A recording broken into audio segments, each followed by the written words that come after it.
Hello, everybody, and welcome to today's reading through the Bible in 365. Today we are going to be in 1 Chronicles chapter 13, 14, and 15, and John chapter 7, verses 1 to 27. I'll tackle those hard names again.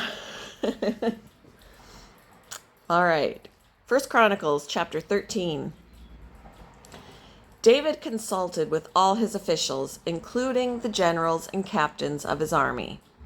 Then he addressed the entire assembly of Israel as follows: If you approve and if it is the will of the Lord our God, let us send messages to all the Israelites throughout the land, including the priests and Levites in their towns and pasturelands. Let us invite them to come and join us. It is time to bring back the ark of our God, for we neglected it during the reign of Saul. The whole assembly agreed to this, for the people could see it was the right thing to do. So David summoned all Israel from the Shihor Brook of Egypt in the south all the way to the town of Lebo-Hamath in the north to join in bringing the ark of God from Kiriath Jearim. Then David and all Israel went to Baalah of Judah, also called Kiriath Jearim, to bring back the ark of God, which bears the name of the Lord who is enthroned between the cherubim. They placed the ark of God on a new cart and brought it from Abinadab's house. Uzzah and Ahio were guiding the cart. David and all Israel were celebrating before God with all their might, singing songs and playing all kinds of musical instruments: lyres, harps, tambourines, cymbals, and trumpets. But when they arrived at the threshing floor of Nacon, the oxen stumbled, and Uzzah reached out his hand to steady the ark. Then the Lord's anger was aroused against Uzzah, and he struck him dead because he had laid his hand on the ark. So Uzzah died there in the presence of God. David was angry because the Lord's anger had burst out against Uzzah. He named that place Perez Uzzah, which means to burst out against Uzzah, as it is still called today. David was now afraid of God, and he asked, "How can I ever bring the ark of God back into my care?" So David did not move the ark into the city of David. Instead, he took it to the house of Obed-Edom of Gath. The ark of God remained there in Obed-Edom's house for 3 months, and the Lord blessed the house of Obed-Edom and everything he owned. Chapter 14. Then King Hiram of Tyre sent messengers to David along with cedar timber and stonemasons and carpenters to build him a palace. And David realized that the Lord had confirmed him as king over Israel and had greatly blessed his kingdom for the sake of his people. For the sake of his people, Israel. Sorry.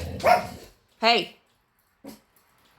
Then David married more wives in Jerusalem, and they had more sons and daughters. These are the names of David's sons who were born in Jerusalem: Shemua, Shobab, Nathan, Solomon, Ibhar, Elishua, Elpalet, Noga, Nepheg, Japhiah, Elishama, Eliada, and Eliphalet. Then the Philistines heard that David had been anointed king over all Israel. They mobilized all their forces to capture him. But David was told they were coming, so he marched out to meet them. The Philistines arrived and made a raid in the valley of Rephaim. I don't know. So David asked God, "Should I go out to fight the Philistines? Will you hand them over to me?" The Lord replied, "Yes, go ahead. I will hand them over to you." So David and his troops went up to Baal Perazim and defeated the Philistines there. "God did it!" David exclaimed. "He used me to burst through my enemies like a raging flood." So they named that place Baal Perazim, which means the Lord who bursts through. The Philistines had abandoned their gods there, so David gave orders to burn them. But after a while, the Philistines returned and raided the valley again. And once again, David asked God what to do. "Do not attack them straight on," God replied. "Instead, circle around behind and attack them near the poplar trees.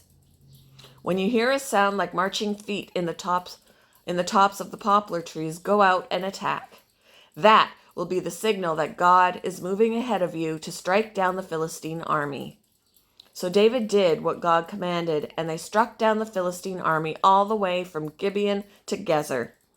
So David's fame spread everywhere, and the Lord caused all the nations to fear David. Chapter 15. David now built several buildings for himself in the city of David. He also prepared a place for the ark of God and set up a special tent for it. Then he commanded, "No one except the Levites may carry the ark of God. The Lord has chosen them to carry the ark of the Lord and to serve him forever." Then David summoned all Israel to Jerusalem to bring the ark of the Lord to the place he had prepared for it.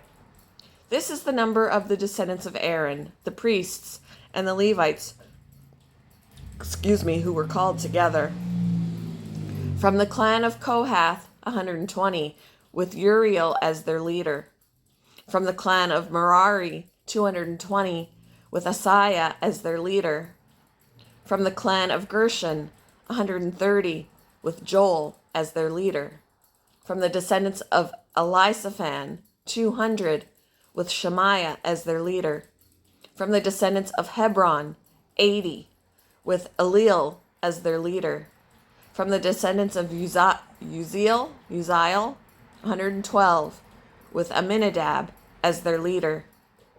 Then David summoned the priests, Zadok and Abiathar, and these Levite leaders, Uriel, Asaiah, Joel, Shemaiah, Eliel, and Aminadab. He said to them, "You are the leaders of the Levite families. You must purify yourselves and all your fellow Levites so you can bring the ark of the Lord, the God of Israel, to the place I have prepared for it. Because you Levites did not carry the ark the first time, the anger of the Lord our God burst out against us. We failed to ask God how to move it properly." So the priests and the Levites purified themselves in order to bring the ark of the Lord, the God of Israel, to Jerusalem. Then the Levites carried the ark of God on their shoulders with its carrying poles, just as the Lord had instructed Moses. David also ordered the Levite leaders to appoint a choir of Levites, who were singers and musicians, to sing joyful songs to the accompaniment of harps, lyres, and cymbals.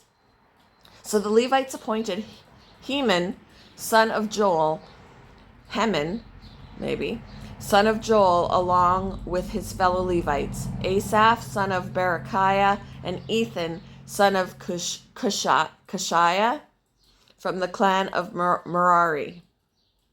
The following men were chosen as their assistants: Zechariah, Jaziel, Shemiramoth, Jehiel, Uni, Eliab, Benaiah, Maaseiah, Mattaniah, Eliphelahu, Micaiah, and the gatekeepers, Obed-Edom and Jeiel. The musicians, Heman, Asaph, and Ethan, were chosen to sound the bronze cymbals. Zechariah, Aziel, Shemiramoth, Jehiel, Uni, Eliab, Maaseiah, and Benaiah were chosen to play the harps. Mattithiah, Eliphelahu, Micaiah, Obed-Edom, Jeiel, and Azaziah,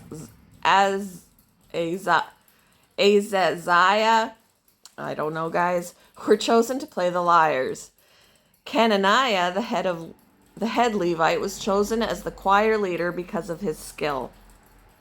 Berechiah and Elkanah were chosen to guard the ark. Shebaniah, Jehoshaphat, Nathaniel, Amasai, Zechariah, Benaiah, and Eleazar, all of whom were priests, were chosen to blow the trumpets as they marched in front of the ark of God. Obed-Edom and Jehiah were chosen to guard the ark. Then David and the elders of Israel and the generals of the army went to the house of Obed-Edom to bring the ark of the Lord's covenant up to Jerusalem with a great celebration. And because God was clearly helping the Levites as they carried the ark of the Lord's covenant, they sacrificed 7 bulls and 7 rams. David was dressed in a robe of fine linen, as were all the Levites who carried the ark, and also the singers, Kenaniah, the choir leader. David was also wearing a priestly garment. So all Israel brought up the ark of the Lord's covenant with shouts of joy, the blowing of ram's horns and trumpets, the crashing of cymbals, and loud playing on harps and lyres. But as the ark of the Lord's covenant entered the city of David, Michal, the daughter of Saul, looked down from her window. When she saw King David skipping about and laughing with joy, she was filled with contempt for him. John chapter 7, verses 1 to 27. After this, Jesus traveled around Galilee. He wanted to stay out of Judea, where the Jewish leaders were plotting his death. But soon it was time for the Jewish festival of shelters, and Jesus' brothers said to him, "Leave here and go to Judea, where your followers can see your miracles. You can't become famous if you hide like this. If you can do such wonderful things, show yourself to the world." For even his brothers didn't believe in him. Jesus replied, "Now is not the right time for me to go, but you can go any time. The world can't hate you, but it does hate me, because I accuse it of doing evil. You go on. I'm not going to this festival, because my time has not yet come." After saying these things, Jesus remained in Galilee. But after his brothers left for the festival, Jesus also went, though secretly, staying out of public view. The Jewish leaders tried to find him at the festival and kept asking if anyone had seen him. There was a lot of grumbling about him among the crowds. Some argued he's a good man, but others said he's nothing but a fraud who deceives the people. But no one had the courage to speak favorably about him in public, for they were afraid of getting in trouble with the Jewish leaders. Then, midway through the festival, Jesus went up to the temple and began to teach. The people were surprised when they heard him. "How does he know so much when he hasn't been trained?" they asked. So Jesus told them, "My message is not my own. It comes from God who sent me. Anyone who wants to do the will of God will know whether my teaching is from God or is merely my own. Those who speak for themselves want glory only for themselves. But a person who seeks to honor the one who sent him speaks truth, not lies. Moses gave you the law, but none of you obeys it. In fact, you are trying to kill me." The crowd replied, "You're demon-possessed. Who's trying to kill you?" Jesus replied, "I did one miracle on the Sabbath, and you were amazed. But you work on the Sabbath too, when you obey Moses' law of circumcision. Actually, this tradition of circumcision began with the patriarchs long before the law of Moses. For if the correct time for circumcising your son falls on the Sabbath, you go ahead and do it, so as not to break the law of Moses. So why should you be angry with me for healing a man on the Sabbath? Look beneath the surface so you can judge correctly." Some of the people who lived in Jerusalem started to ask each other, "Isn't this the man they are trying to kill? But here he is, speaking in public, and they say nothing to him. Could our leaders possibly believe that he is the Messiah? But how could he be? For we know where this man comes from. When the Messiah comes, he will simply appear. No one will know where he comes from." Thank you for joining me for today's reading through the Bible in 365. I hope you enjoyed it. Happy Sunday, and I will see you in the next one, guys.